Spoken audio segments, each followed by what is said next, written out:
శ్మశానంలో ఆయన కూర్చోపోతే ఉగ్రభూతాలు వచ్చి ఓళ్ల మీద పడిపోయి ప్రజల్ని సత్కార్యాలు చెయ్యనివ్వమని అక్కడ కూర్చుని తాండవం చేసి వాళ్ళని కూర్చోబెడతాడు. పార్వతీదేవి అడిగింది మహాభారతం అనుశాసనిక పర్వంలో, శుభ్రమైన కైలాసం ఉండగా, ఇంత ఐశ్వర్యం ఉండగా, చింతామణి గృహం ఉండగా శ్మశానంలో ఎందుకుంటున్నారని అడిగింది.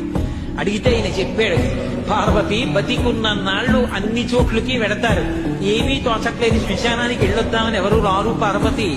నేనంతవాణ్ణంటాడు, పొడుగ్గా ఉన్నానంటాడు, తెల్లగా ఉన్నానంటాడు, పండితుణ్ణంటాడు, పద్యాలు నాకు నోటికొచ్చంటాడు, ఉపన్యాసం చెప్పగలనంటాడు, నాకు పాటలొచ్చంటాడు, నేను నాట్యం చేస్తానంటాడు, నేను అధికారినంటాడు, నా దగ్గర డబ్బుందంటాడు, నేను పాట పాడగలనంటాడు. ఇన్ని ఉన్నాయనుకున్న వాడిలోంచి ఊపిరి బయటికి వెళ్ళిపోయిన తరువాత వాడిని తీసుకెళ్లి 4 కొత్త కర్రల మీద పడుకోబెట్టి చాప చుట్టి తాడు కట్టి పైన నూలుబట్ట కప్పి తీసుకొచ్చి అన్నీ తీసేసి కర్రల మీద పడుకోబెట్టి కాల్చేస్తుంటే జీవుడు లేచి నిలబడి పుర్రె పగిలిపోయిన తరువాత కన్న కొడుకు కూడా స్నానం చేసి వెళ్ళిపోతుంటే చీకటి పడిపోయాక, అయ్య బాబోయ్ చుట్టూ ఉగ్రభూతాలు, నా వాళ్ళన్న వాళ్ళు లేరు, వీళ్ళని నమ్ముకున్నాను, ఒక్కడు లేడని ఏడుస్తుంటే నేనున్నాను రా అని చెప్పడానికి నేను కూడా లేకపోతే చచ్చిన వాడు 1000 మాటలు చచ్చిపోతారని అక్కడ ఉన్నారు పార్వతి, నా కర్మకాలక్కడ లేనది.